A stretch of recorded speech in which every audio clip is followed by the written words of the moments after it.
Hello friends, welcome once again to my YouTube channel. Hope you all are well by the grace of God. Stay home, stay safe, and enjoy and utilize the time as in best possible way. So for that, we are going to discuss again on the continuation of the chapter, that is the respiratory system.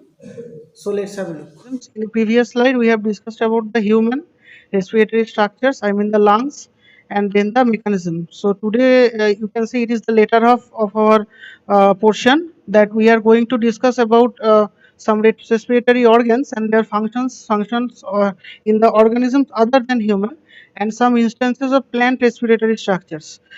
And there will be a special mention of the cellular respiratory pathways. I mean, the aerobic and anaerobic respiration, that is the glycolysis, Krebs cycle, and terminal respiration. I mean, electron transport chain in a very precise and flowchart way.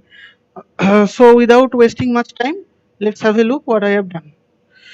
So, first of all, when we are going to discuss about respiratory system or respiratory structures, then one question always hits our mind, that what is the some few good characteristic to be a respiratory surface that is eligible for good respiration purpose, for maintenance of the healthy respiratory rate. So there are some characters like the respiratory surface should be large in size, that it can consume more area, then it can the respiratory rate will be higher, then it can be encapsulated by blood capillaries much more, and then there will be the element that is diffusible for the gases like oxygen and carbon dioxide. So that are the some criteria to be a good respiratory surfaces. Just I have mentioned earlier that we will discuss about the respiratory structures and organs from the other organisms. It will start from the unicellular amoeba, and we will end probably in the avian respiration or the volant respiration. So first of all, look at the most simplest form of the respiration. That is the respiration in case of unicellular organism. Here, the picture of amoeba has been given. It is a very simple process, just like the oxygen diffuses into the cell and carbon dioxide diffuses out of the cell of their body with the presence of some pores. The oxygen will enter from the one body pore, and then the carbon dioxide will out from the another. So this is very uh, simple process. Now let's proceed to the other organisms like is the mollusca and echinodermata. You can say the mollusca, this is a typical structure of a phyla. Here respiratory, you can see the presence of the respiratory pores. Respiratory pores, they are responsible for the respiration, and their main respiratory organ is the pulmonary sac. So it is a typical structure of mollusca. And in case of echinodermata, I mean there is a typical starfish structure has been given, because starfish is the best example to describe the morphology of echinodermata. So in case of echinodermata, it is just opposite to the excretory system.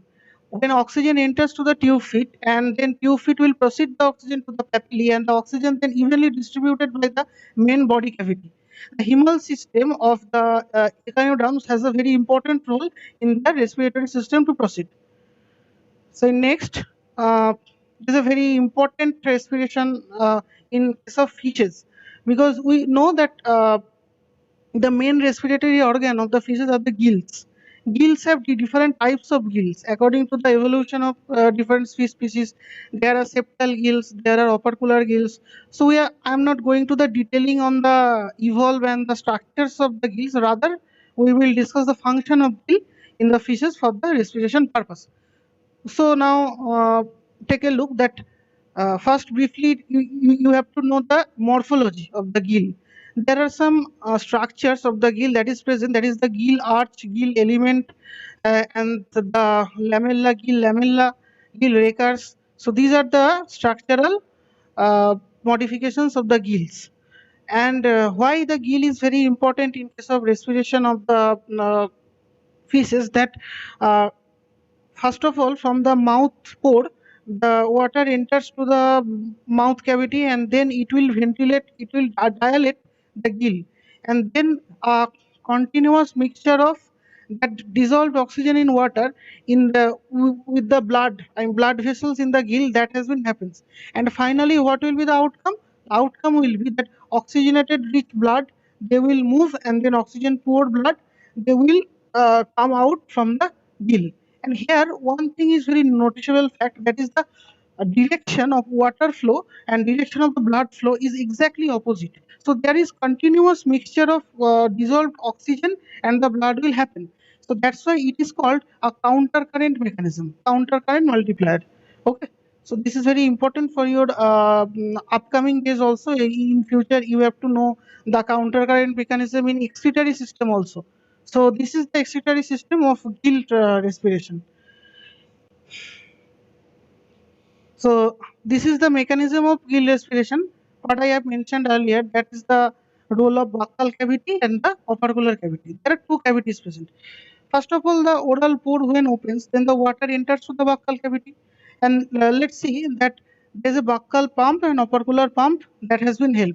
When water enters to the buccal cavity, then the pressure in buccal cavity are higher, then the pressure of buccal cavity higher. So here the pressure of water will be higher, and it will enforce the buccal pump to go down. So that's why the volume of buccal cavity will raise.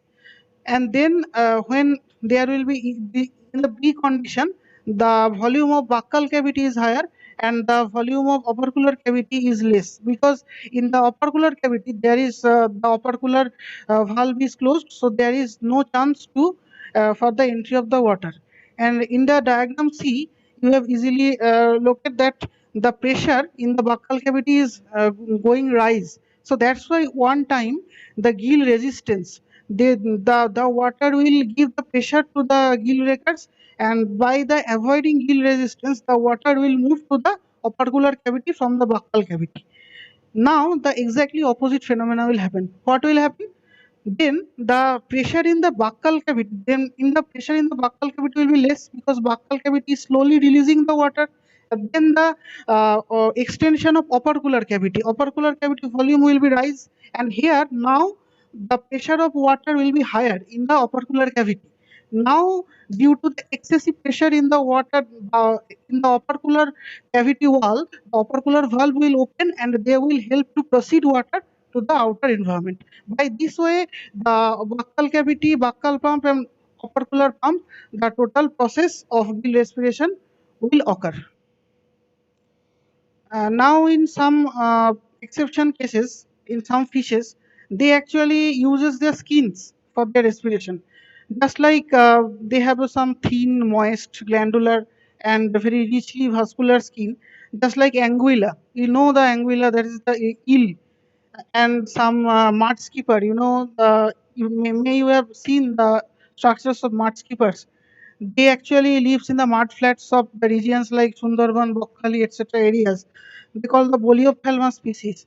They basically use their skins for their respiration purpose. Okay. So now it's the respiratory structures of frog, I mean the amphibians. First, let me introduce the total respiration is called the two-stroke respiration. Why the two strokes? Because when the nostril opens and then buccal cavity will expand, and then nostril closes, the glottis opens, and then buccal cavity will contracts, and then lung extends. By the buccal cavity expands, the lung contracts, and then the nostril will opens, buccal cavity contracts. This is the inspiration and expiration of the frogs.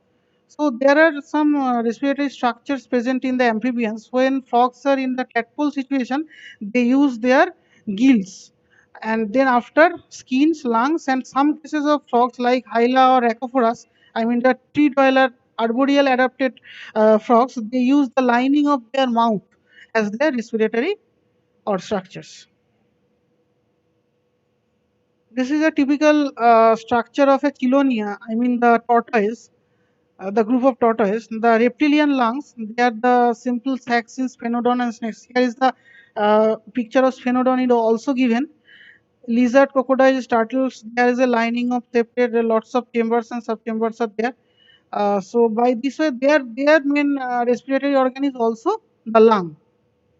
Though it is not like exactly mammalian lung, but still they use their main respiratory organ as lung. this is the volant respiration or the avian respiration. There are the structures of avian respiration has been given that starts from trachea, syrinx, intravalvular air sac, lungs, anterior posterior air sac. So this is the brief mechanism how the inhalation and exhalation occurs through the avian respiration. First of all, from outside environment, the air will pass to the trachea. Trachea consists of some tracheal rings, so they will pass the air to two areas. That is, some sorts of air will go to the lungs and other will go to the posterior air sacs. From the lungs, they will move the from the interaction with the lung alveoli, I mean the structural and functional unit of the respiration, they will process the carbon dioxide air to the trachea, and then trachea will process to it to the outside environment. And then from the posterior air sacs, uh, it will move to the lungs, and then from the then to the anterior air sac, and then again in the same pathway in trachea, and then the air will move to the outside. So the main role is the to modulate the air from the outside, from trachea to exactly for the expiration. That is the role of anterior and posterior air sac in case of our I mean the avian respiration. So there is a list of some can say the accessory respiratory organs. Uh, One thing you have to remember, you already know that what are the some respiratory structures, important respiratory structures, like in case of reptiles, mammals, there is lung. In case of the fishes, there are gills. So why we need the accessory respiratory organs? Because from the name accessory, you can get a clear-cut idea that they are not the main functional. So why some of the organisms need accessory respiratory organs? Because suppose the environment, which is the habitat of any particular organism, becomes less suitable for that organisms, but they have to survive that condition. So for their survival, there are some special modification arises, that is the accessory parts. Just like our just like when oxygen concentration is very low in the water, and then fishes then come out to the surface, and then they have to modify their respiratory organs, respiratory structures to survive in the land area. So they on the surface water to gulp in air, and then transmission to the accessory respiratory organs. So that are some special condition where you need to evolve some accessory respiratory structures. This is a brief discussion about the plant respiratory structures. First of all, the main respiratory structures of plant, that are the stomata, guard cell, the mesophyll tissue of the leaf, the lenticels present in the stems, some modified root hairs. That are the some main respiratory structures in plants.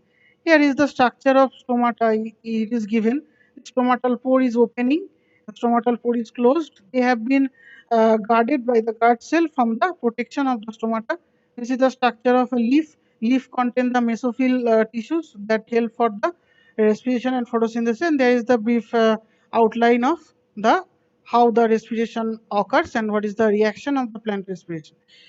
Not this is the central respiratory controllers and respiratory substrates that has been given, and the respiratory substrate, they actually goes to several pathways, which is a process of some anaerobic respiration, some aerobic respiration. Aerobic respiration means the presence of oxygen, and anaerobic respiration is means that is the absence of oxygen.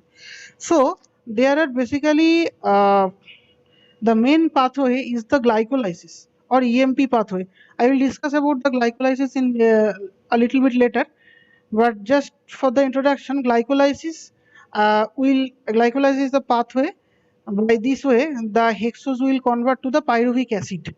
Pyruvic acid, then by the absence of oxygen, it is called anaerobic respiration, and then it will form the ethyl alcohol, carbon dioxide, and the energy.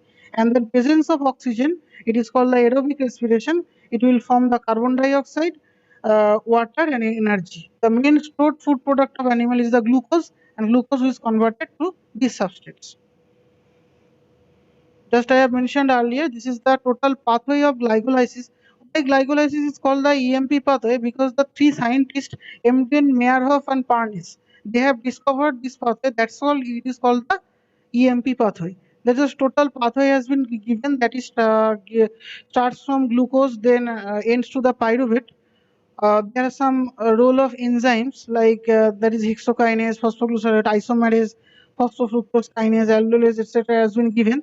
What is the most important output from the glycolysis pathway? That is the expense of ATP.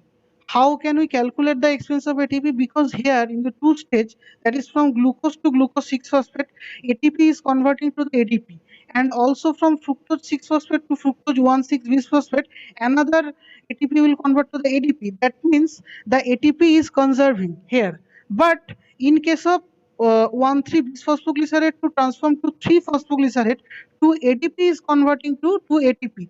And in the last step, that is PEP, I mean the phosphoenol pyruvate, by the action of pyruvate kinase, they will form to the pyruvate. And then again 2 ADP will form 2 ATPs. So there are 2 plus 2, 4 ATPs minus 1 plus 1, 2 ATPs. I mean the net result of gaining ATP is the 4 minus 2 equal to 2 ATPs from the glycolysis pathway. As well as in the cyclic cycle pathway, I mean the Krebs cycle. Krebs cycle is also called the TCA cycle, means the tricarboxylic acid cycle. In this pathway also, the two molecules of ATP has been gained. It starts from citrate, then C-sacchonitrate, isocitrate, oxalosuccinate, alpha-ketoglutarate, succinyl coenzyme A, succinate, fumarate, malate, and then finally to the oxaloacetate. Yeah, it's be very interesting that some of the students get very confused of the remembering the names of the substrate in glycolysis and the Krebs cycle. So in case of glycolysis, I have made a short trick for the students that remember that line: glamorous glutton Father Franklin defeats a group of Bishnois for physical protection. That actually signifies glycolysis. Let me explain how. G, first G means the glucose, second G means the glucose 6 phosphate, then the fructose 6 phosphate, fructose 1,6 bisphosphate, then it is the DHAP, I mean the dihydroxyacetone phosphate, then it is the glyceraldehyde 3 phosphate, then B means the 1,3 bisphosphoglycerate, then F means the uh, phosphoglycerate, P means the uh, then the F, or F actually signifies the pH, and that is basically the three phosphoglycerate, then 2 phosphoglycerate, then phosphoenol pyruvate, and finally the pyruvic acid will form. So this is the total pathway of glycolysis that is given to the easy to remember for the students. In the second, so that is also, that is the in case of Krebs cycle. Krebs cycle also, there is a trick that has been made, that centrally appointed chief investigator and organized man current to solve some foreign mafia operation. What it signifies that remember it, that it starts from the Krebs cycle starts from the citrate, then C-sacchonitrate, then isocitric acid, then the oxalosuccinate, then K means the alpha ketoglutarate, then S means the succinate, and next S is the succinyl coenzyme A, F means the fumarate, M means the malate, and O means. So this is the total pathway of Krebs cycle has been mentioned. This is the electron transport system chain, or ETS also called electron transport system. Here, the neat result of ETS, that will be the gaining of 34 molecules of ATP. So we found 2 molecules of ATP in glycolysis. We found 2 molecules of ATP in case of the Krebs cycle, and 34 molecules of ATP in the electron transport chain. So total 2 plus 2 plus 34 equal to 38 molecules of ATP will gain by the cellular respiration. Okay, so here in the electron transport chain, there are some complex from 1 to 5, complex 1, complex 2, 3, 5, and 4 and 5 has been given. The some electron carriers has worked through the pathway, just like from the complex 2 to 3 there is coenzyme Q, and from complex 3 to 4 there is cytochrome C, and afterwards there is cytochrome C oxidase, cytochrome C reductase. That enzymes also worked through the transmembrane region. What is the transmembrane region? This is the this is the middle region of the biomembrane. Outer region is called the space, and the inner region is called the matrix. So finally, the ADP and inorganic phosphate will transform to the ATP and water. So just I have mentioned what is the gain of ATP from the three process like glycolysis, Krebs cycle, and electron transport system. So 2 plus 2 plus 34 equal to total gain of ATP is 38 ATP.